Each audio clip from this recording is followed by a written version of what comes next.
One of the most common newbie mistakes I see so many people make at work is that when they need help from others, they will send an email or message to their team and ask, "Can someone help me with this, please? Please." And they end up not getting the help they need in time, or not at all.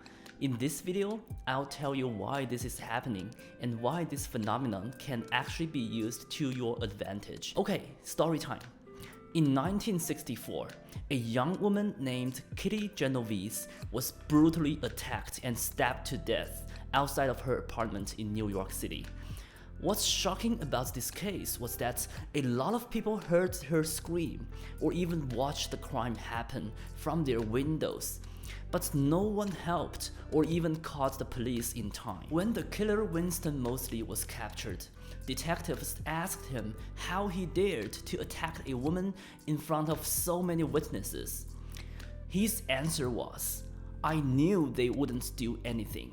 People never do." A lot of psychological research was then done to understand how this could happen, which led to the concepts called bystander effect and diffusion of responsibility, which explains that a larger number of bystanders actually decreases the likelihood of someone getting help, because each individual would have a weaker sense of responsibility and think someone else must have already helped or would do so. This exact same phenomenon happens very frequently in our workplace, or even to you without your knowledge.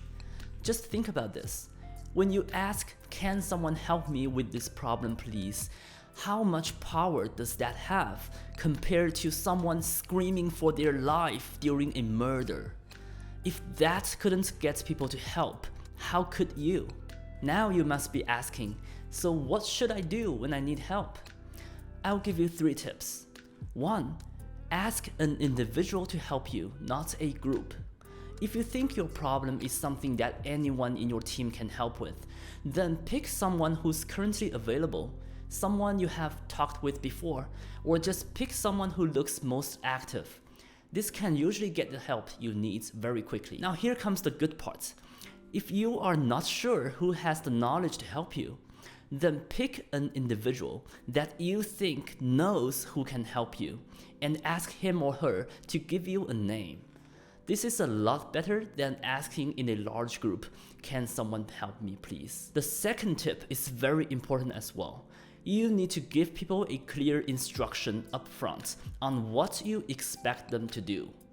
Instead of "I need help," ask, "Can you review this document and let me know if you think it's good to go?" This is because when you say "I need help," people don't immediately know how much work is needed to help you.